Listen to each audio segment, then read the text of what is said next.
जब ये केस ही शटअप हो गया, सारी चीज़ें हो गई, तो आज कवि मसावी की बातों की क्या हैसियत रहेगी और फिर नवाज शरीफ और हेवनफील्ड फ्लैट्स क्यों डिस्कस हो रहे हैं?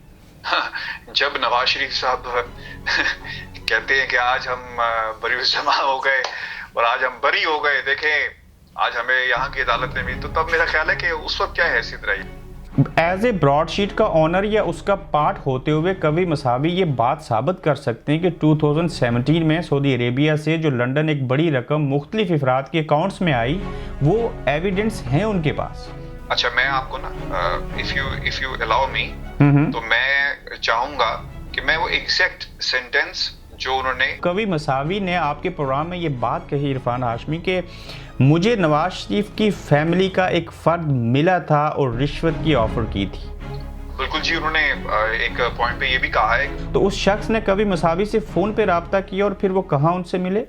नहीं, इस तरह की, जिस तरह आप क्वेश्चन बैक कर रहे हैं, इस तरह मैंने उनसे नहीं ये पूछा, क्योंकि इट इज अ लॉन्ग। जब बतौर जर्नलिस्ट आपने उनसे सवाल पूछा, उन्होंने ये इल्ज़ाम लगाया एक शख्स डील करने आया था, तो क्या उस शख्स का नाम, उसका स्क्रीनशॉट और फिर ये क्रिमिनल ऑफेंस है इस मुल्क के अंदर कि अगर आपको कोई रिश्वत ऑफर करे तो आप उसको कोर्ट में लेके जा सकते हैं, तो आपने उनसे पूछा कि आपने ऐसे क्यों नहीं किया और क्या उनके पास ये नाम है? मैं आपको बात बताऊं, ये जो आप बातें कर रहे हैं, ऑब्वियसली इनका एक अपना डायनामिक्स है। तो क्या आपके नॉलेज में ये बात है कि ये जो कंपनी 1999 में बनी थी और आज तक ये कायम है ब्रॉडशीट, जिसके कवि मसावी ऑनर हैं, उन्होंने कानून पढ़ा है, इसका कोई एक कारनामा आपकी समझ में आया हो जो आज तक इन्होंने इन्वेस्टिगेट किया हो, जो पाकिस्तान के लिए करने जा रहे थे?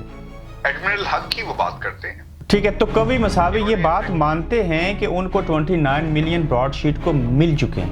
नहीं, नॉट ऑल ऑफ दैट। मेरे पास एविडेंस मौजूद है, सिग्नेचर है ब्रॉडशीट के, और पाकिस्तानी हाई कमीशन लंदन ने जो यूबीएल ऑक्सफोर्ड की ब्रांच है उसके अकाउंट से जो 29 मिलियन पाउंड्स दिए गए, 11:55 के ऊपर ट्रांजैक्शन हुई। पूरी ये रसीद मैं आपके सामने दिखा सकता हूँ, मेरे पास प्रूफ है कि 29 मिलियन पैसे दे। आपके पास जो एविडेंस है बिल्कुल है, और आप उसे कॉन्ट्रडिक्ट कर सकते हैं अगर उन्होंने मेरे इंटरव्यू में कहीं वैसी बात कही है। अभी जो कवि मसावी कह रहे हैं कि मुझे 337 मिलियन डॉलर यूएस डॉलर जो है वो मजीद चाहिए, ये वो 337 मिलियन डॉलर हैं जो रोज़ाना की बुनियाद के ऊपर पिछले चंद सालों में जो हियरिंग्स होती रही उसकी रोज़ाना की कास्ट है, और जब नहीं दिए गए तो आज के दिन भी पाकिस्तानी अवाम को सूद उनके ऊपर लग रहा है, और ये रकम पहुंच चुकी है 337 मिलियन, और कवि मसावी इसी रकम का मजीद मुतालबा कर रहे हैं। ऐसा ही है? देखें, वो कवि मुसावी का इंटरव्यू अगर आप सुनेंगे तो उसमें वो ये सवाल जो आपके हैं एज अ जर्नलिस्ट मेरे भी थे। पाकिस्तानी हुकूमत ने कौम का मजीद पैसा ऐसे काम के लिए देना है जिसमें कुछ हासिल नहीं हुआ। देखिए, कहानी कभी बंद नहीं होती, उन पे पर्दा डाल दिया जाता है। कभी इदारे डाल देते हैं, कभी अफराद डाल देते हैं, कभी शख्सियात डाल देती हैं, कभी हुकूमतें डाल देती हैं। अस्सलाम वालेकुम, मैं हूं अबरार कुरैशी, आप देख रहे हैं गोरख धंधा। आज के मौजू हमारा, आज की सबसे बड़ी खबर, जो लंदन से ब्रॉडशीट के ऑनर थे जिन्होंने कानून पढ़ा है, खुद तो वकील हैं नहीं, उन्होंने कुछ इल्ज़ामात आयद किए और हमारे एक सीनियर जर्नलिस्ट इरफान हाशमी साहब के साथ उनके यूट्यूब चैनल के ऊपर उन्होंने बात की।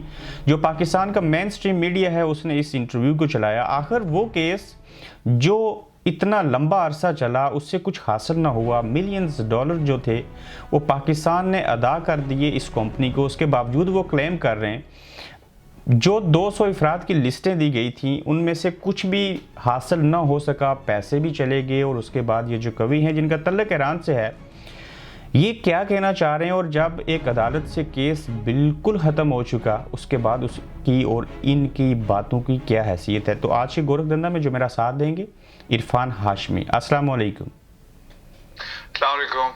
हाशमी साहब, कैसा तजुर्बा रहा ब्रॉडशीट के ऑनर से इंटरव्यू करने का? देखिए sir, it's a very pleasant experience, and obviously YouTube या सोशल मीडिया को शुरू करने का बुनियादी मकसद ये था कि वो खबरें जो पाकिस्तान का मेन स्ट्रीम मीडिया नहीं चलाता। मैंने एक बहुत अरसा टेलीविजन के न्यूज़ रूम में गुजारा और वहाँ पर जो कुछ होता था अगर कोई आकर हमें चैलेंज करना शुरू कर दे, इवन के रिपोर्टर्स को भी नहीं पता होता कि वहां पे होता क्या था। तो अब ये खबर मैंने अगर अपने किसी पुराने टेलीविजन को दी होती या जहां मैं काम करता था, तो ये तो इसका गला घोट देना था। लेकिन ये कि आप देखें कि सच अवाम के सामने आना चाहिए, चाहे वो किसी के खिलाफ ही क्यों ना हो, अवाम को पता चलना चाहिए। बिल्कुल ठीक है। ये एक अच्छा एक्सपीरियंस था। तो इस तनाजुर में हम काम कर रहे हैं और करते रहेंगे, चाहे जितनी मर्जी हमें धमकियां मिलें, लॉ सूट्स का कहा जाए, लोग फोन करके कहें, कैरिंग ऑन दिस। सही। 1999 में ब्रॉडशीट जो थी ये कंपनी बनी, ये एक ऑर्गेनाइजेशन बनी जो इन्वेस्टिगेशन करती है, जिसको पाकिस्तान के उस वक्त जनरल मुशर्रफ साहब के दौरे हुकूमत में नैब ने एक जिम्मेदारी सौंपी कि 200 अफराद के जो एहसासे हैं बैरूनी ममालिक के अंदर, उनको तलाश करना है। ये 13 सालों में जो मिलियंस पाउंड हमने अदा किए पाकिस्तान हुकूमत ने बाज़रिया हाई कमीशन लंदन और UBL के अकाउंट से, इस कंपनी ने क्या फ़ायदा दिया पाकिस्तान को? आपने एंथनी एवंस की अगर जजमेंट पढ़ी हो, वो ये कहते हैं, उसमें लिखा है जिसका हवाला कभी मसावी ने दिया, और मैं रिलाई करूंगा उन तमाम स्टेटमेंट्स के ऊपर जो इस इंटरव्यू में उन्होंने दी हैं, हमारे से शेयर की हैं। वो ये कहते हैं कि जज has found, the court has found कि हमने अपना काम पूरी ईमानदारी के साथ किया, परफेक्टली किया, जो टारगेट हमें दिया गया था वो भी हमने पूरा किया, और बल्कि जरूरत से ज्यादा इफेक्टिवली किया। ये लफ्ज थे उनके जो उन्होंने इस्तेमाल किए, जिसकी बुनियाद के ऊपर जब आपने पाकिस्तान के वो लोग जिन्होंने इनको एंगेज किया था चोरी का पैसा ढूंढने के लिए, कुछ फैमिलीज का जिक्र भी किया गया है और कुछ खानदानों का भी जिक्र है इसके अंदर। इसके अलावा 200 शख्सियात की एक लिस्ट है जो उनके पास मौजूद थी। वो ये कहते हैं कि जब हम किसी के करीब पहुंचते थे तो हमारे ऊपर प्रेशर आता था, नैब के लोग कहते थे, और जो लोग हमारे से मुसलसल राब्ते में थे कि जनाब इसका नाम निकाल दिया जाए। और हम जब पूछते थे, क्योंकि जब ये एग्रीमेंट हुआ था तो उन्होंने उस वक्त इस एग्रीमेंट में कहा था कि जनाब हम पे प्रेशर नहीं डाला जाएगा, और ये कॉन्ट्रैक्ट उस वक्त सही होगा जब तक आप जो हमें टास्क दिया गया है इसको आप नल एंड वाइड नहीं करेंगे, पीछे नहीं हम हटेंगे, इसकी सैंक्टिटी का ख्याल रखा जाए। लेकिन आपने जिन लोगों को पकड़ना था, ये मुसावी साहब कहते हैं कि उनकी वो हुकूमत में आ गए, हवाला दिया उन्होंने ऑक्सफोर्ड यूनियन की उस मुलाकात का जो मुशर्रफ से हुई।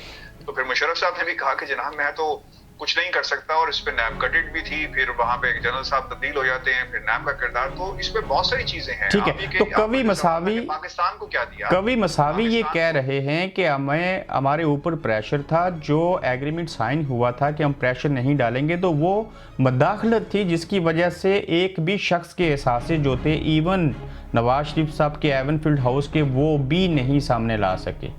देखिए, जहां तक इन असासों की बात है वो नहीं ला सके, लेकिन वो खुद ये कहते हैं कि जनाब आप हमें एंगेज करें, और हमारे पास रिसोर्सेज भी हैं, टेक्निकल फैसिलिटीज भी हैं, कैपेसिटी भी है, सब कुछ मौजूद है। अगर हमें इन पर्टिकुलर एवनफील्ड के बारे में कहा जाएगा तो हम हाजिर है। आज का एक इंटरव्यू जो सेकंड पार्ट हम अपलोड करने जा रहे हैं इमरान, उसके अंदर उन्होंने एक जिक्र किया है एक ऐसे अकाउंट का जो सऊदी अरब से वो पैसे मुंतकिल हुए एक अकाउंट के अंदर। और जब मैंने उनसे सवाल किया कि ये किस दौर की बात है, तो उन्होंने ईयर भी बताया। Once you listen to the interview you will be amazed कि उस वक्त कौन सी हुकूमत थी पाकिस्तान के अंदर और उसमें पैसे कितने थे। And he shared the information के billions of dollars in one account. और कहते जब हमने जब अलर्ट किया, इंफॉर्मेशन इंपॉर्टेंट है, जब हमने अलर्ट किया इस अकाउंट के हवाले से, तो पैसे को वहां से मूव कर दिया गया। तो ये हालात थे। ठीक है, इरफान हाशमी, आप ये कह रहे हैं कि कवि मसावी ने ये हकाइक भी आपके सामने रखे कि उस वक्त जो नवाज शरीफ साहब की यानी कि गवर्नमेंट थी, सऊदी अरेबिया से बड़ी रकम एवनफील्ड फ्लैट्स को लेने के लिए सऊदी अरेबिया से यूके में मुंतकिल हुई थी। नहीं, आई नेवर सेड दैट। मैंने ये नहीं कहा। मैंने ये कहा है कि 2017 और 18 जो उन्होंने डेट्स उसमें बताई हैं, वो वीडियो आएगी तो आप सुन भी लीजिएगा।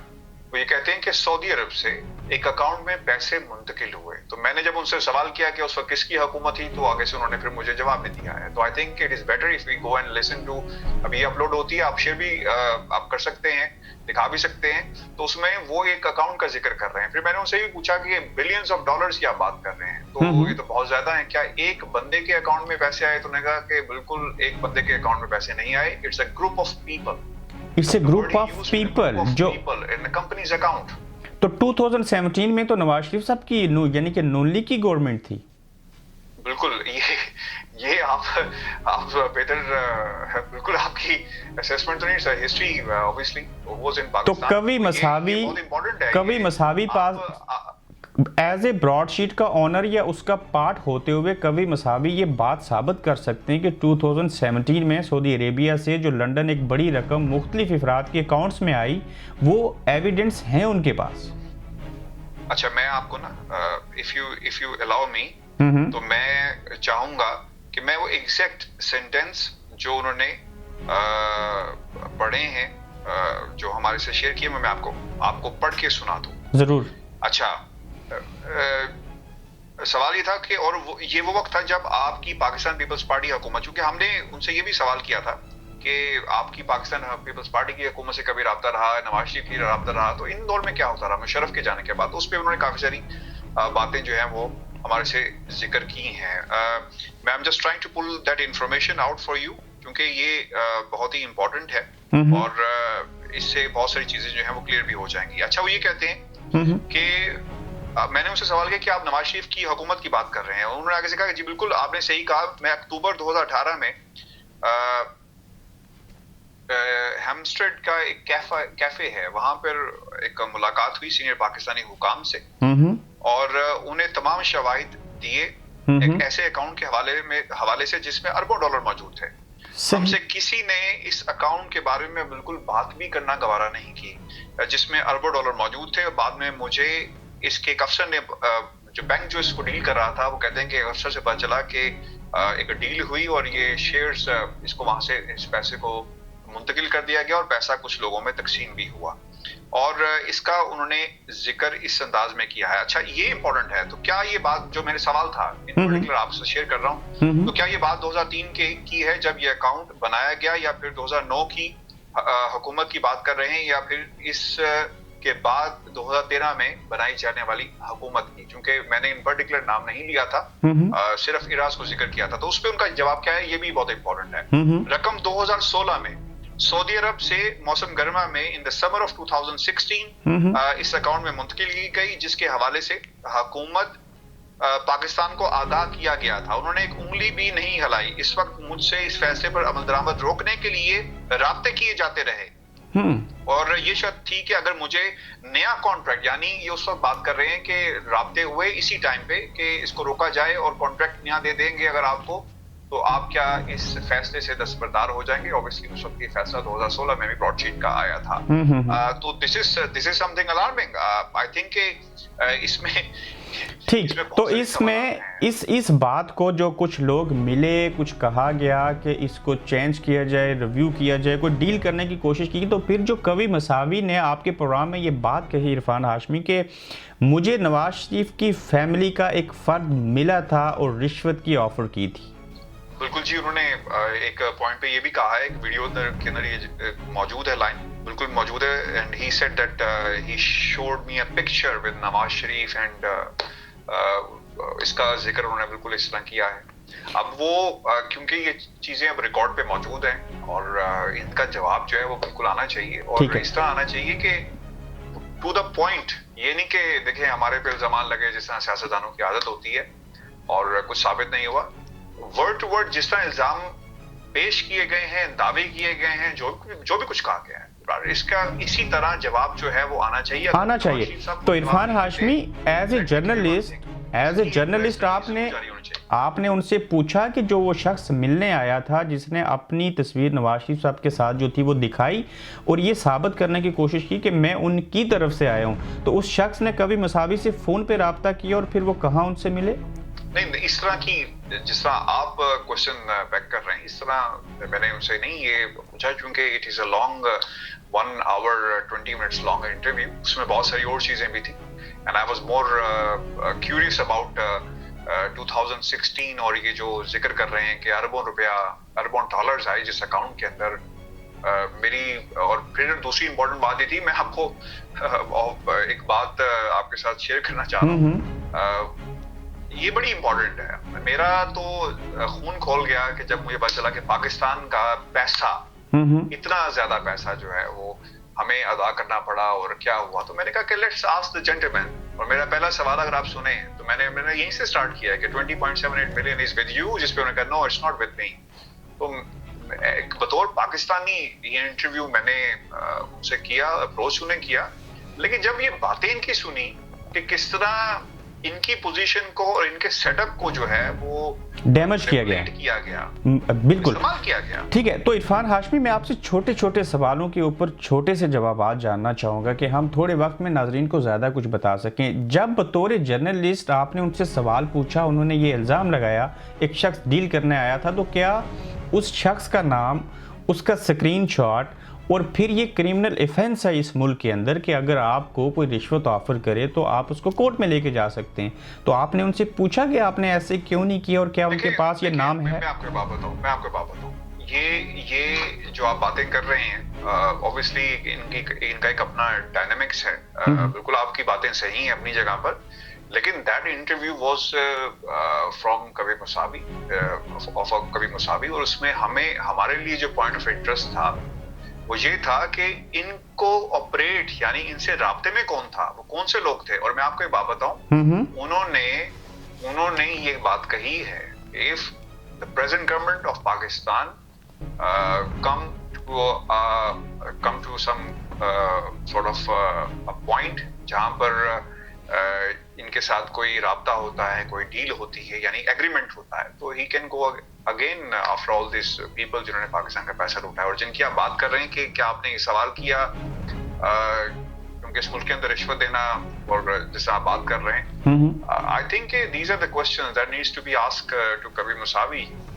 बिल्कुल, जरूर उनसे पूछें। हुआ कि ये क्वेश्चन से ज्यादा इम्पोर्टेंट ये है कि हम जान सकें कि ये नाम कौन से हैं, ये नाम कौन से हैं। बिल्कुल, आप मजीद जब उनसे बात करेंगे, अगले इंटरव्यू लेके आएंगे, तो उसमें कुछ चीज़ें सामने आएंगी। तो इरफान हाशमी साहब, अगर आपको पाकिस्तानी होते हुए, नॉट एज ए जर्नलिस्ट, हम बाद में, पहले पाकिस्तानी है, तो आप शॉक हुए कि ये कैसे हुआ, तो क्या आपके नॉलेज में ये बात है कि ये जो कंपनी 1999 में बनी थी और आज तक ये कायम है, ब्रॉडशीट, जिसके कबीर मुसावी ऑनर हैं, उन्होंने कानून पढ़ा है, इसका कोई एक कारनामा आपकी समझ में आया हो जो आज तक इन्होंने इन्वेस्टिगेट किया हो, जो पाकिस्तान के लिए करने जा रहे थे? एडमिरल हक की वो बात करते हैं, उसका हवाला भी उन्होंने दिया है। वो ये कहते हैं कि who was this gentleman from America, FBI को अलर्ट किया गया है भाई, एफबीआई से, federal bureau of investigation America का, इतना बड़ा उनकी एजेंसी है, उनकी मदद से उसे लाए, और कहते हैं बाद में क्या हुआ, उसे छोड़ दिया गया, पैसे वापस कर दिए गए। तो ये उनका कारनामा है, ऐसे आप कारनामा कहें, व्हाटएवर यू वांट टू से। बिल्कुल ठीक। जो बात इंपॉर्टेंट है, जो स्पिरिट है, शायद तासुर ये है कि I am not actually defending Kabir Musavi. Pakistan का पैसा है, पाकिस्तान में आना चाहिए था। कबीर मुसावी कहते हैं कि ये पैसा बच्चों की दवाइयों पे खर्च हो सकता है, वो कहते हैं कि ये पैसा पाकिस्तान में चैरिटी पे खर्च हो सकता है। बिल्कुल, इसके तो बेशुमार पहलू निकल सकते हैं। इंपॉर्टेंट चीज है। वो ये भी कहते हैं कि हमारी ये डील थी कि हम जिन लोगों ने पैसा लूटा है उनसे पैसा वापस लेंगे और उसमें से हमारा 20% शेयर होगा, जिस तरह जो कॉस्ट है, ऑपरेशनल कॉस्ट है, उसको पूरा करने के लिए। सही। तो इस बेसिस पे ये काम हो रहा था। तो वही कहते हैं कि मैंने कभी पाकिस्तान से पैसा नहीं मांगा, मैं तो उसमें से पैसा मांग रहा था, अपनी कॉस्ट को, ऑपरेशनल कॉस्ट को, जो पैसा हमने रिकवर करना था। लेकिन अभी जो 29 मिलियन दिए गए वो तो पाकिस्तान ने दिए और इन्होंने रिकवर भी कुछ नहीं किया। देखें, ये केस जिसको आप कह रहे हैं ना कि रिकवर कुछ नहीं किया और पाकिस्तान ने पैसे दिए, इस पर उन्होंने नैब का भी मौक़िफ़ देखा है और उसको भी काफी क्रिटिसाइज कर रहे थे। वो ये कहते हैं कि जनाब, ये जो पैसे जिसका जिक्र आप कर रहे हैं कि हमने रिकवर नहीं किए, आप लंदन के हाई कोर्ट का जो फैसला जो लिखा गया, जज Anthony Evans they found out, उसका वो बार बार हवाला देते हैं, तो इसके बाद तो बात खत्म हो जाती है, वहां पे अदालत का फैसला है ये। ठीक है, तो कबीर मुसावी ये बात मानते हैं कि उनको 29 मिलियन ब्रॉडशीट को मिल चुके हैं? नहीं, नॉट ऑल ऑफ दैट। अगर आप इंटरव्यू देखेंगे उसमें मैंने उनसे पूछा है, नॉट ऑल ऑफ दैट। और इरफान हाशमी साहब, जब मैं इस इंटरव्यू को एडिट करूंगा तो उसके ऊपर ये मेरे पास एविडेंस मौजूद है, सिग्नेचर है ब्रॉडशीट के, और पाकिस्तानी हाई कमीशन लंदन ने जो यूबीएल ऑक्सफोर्ड की ब्रांच है उसके अकाउंट से जो 29 मिलियन पाउंड्स दिए गए, 11:55 के ऊपर ट्रांजैक्शन हुई पूरी। ये रसीद मैं आपके सामने दिखा सकता हूँ, मेरे पास प्रूफ है कि 29 मिलियन पैसे दे। आपके पास जो एविडेंस है बिल्कुल है, और आप उसे कॉन्ट्रडिक्ट कर सकते हैं। अगर उन्होंने मेरे इंटरव्यू में कहीं वैसी बात कही है तो यू कैन कंपेयर इट के, ठीक है, ये बात कर रहे हैं कितने पैसे नहीं आए, और बाकायदा उन्होंने ऐसे ऊपर देख के काउंट किया था कि कितने पैसे आ गए। यू कैन यूज ठीक है।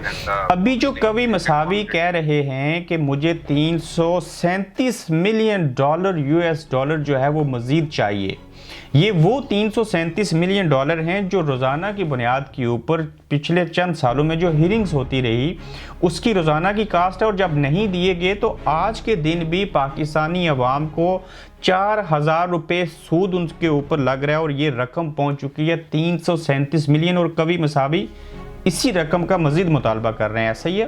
देखें, वो कवि मुसावी का इंटरव्यू अगर आप सुनेंगे तो उसमें वो ये सवाल जो आपके हैं एज अ जर्नलिस्ट मेरे भी थे कि ये पैसा पाकिस्तान की आवाम का पैसा है।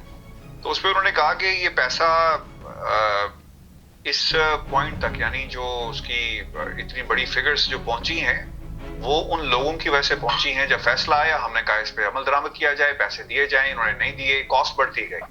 पाकिस्तान की हुकूमतें यानी 2003 के बाद पाकिस्तान के अंदर जो पॉलिटिकल सेटअप था ये वही लोग थे जिनको इन्वेस्टिगेट कर रहे थे। अब जिस बंदे को इन्वेस्टिगेट किया जा रहा हो वो किस तरह एक कॉस्ट पे करेगा एक ऐसी कंपनी को, या उसे अपील में जाएगा, या जो भी कानूनी तरीकाकार है, तो किस तरह लोग इस कंपनी के साथ एंगेज होते हैं। तो this is how the cost actually tripled और बहुत ज्यादा उसकी जो फिगर्स हैं वो बढ़ती गई। बिल्कुल, ये कई 100 गुना बढ़ी। और खुसूसन नैब मैंने ये सवाल इन पर्टिकुलर इबार किया था कि ये जो गवर्नमेंट है 2000, ये जो नैब है आज का और इसके माजी के नैब में क्या फर्क है। That is something really really interesting to hear if you get a chance to watch that interview.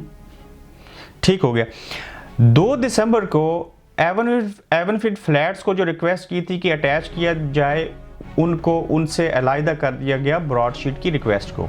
17 दिसंबर को फाइनल हाई कोर्ट का डिसीजन आया और 30 दिसंबर को 29 मिलियन जो पाउंड थे, डॉलर थे, उनकी पेमेंट हो गई। जब ये केस ही शटअप हो गया, सारी चीज़ें हो गई, तो आज कवि मसावी की बातों की क्या हैसियत रहेगी और फिर नवाज शरीफ और एवनफिल्ड फ्लैट्स क्यों डिस्कस हो रहे हैं? जब नवाज शरीफ साहब कहते हैं कि आज हम बरी जमा हो गए और आज हम बरी हो गए, देखें आज हमें यहाँ की अदालत ने भी, तो तब मेरा ख्याल है कि उस वक्त क्या हैसियत रही। यानी कि अब कवि मसावी की जितनी भी बातें हैं आगे चल के किसी को चैलेंज नहीं किया जा सकता, कोई चीज़ें नहीं हो सकती, ये कहानी बंद हो चुकी है, सिवाय एक बात के कि 337 मिलियन पाकिस्तानी हुकूमत ने कौम का मजीद पैसा ऐसे काम के लिए देना है जिसमें कुछ हासिल नहीं हुआ।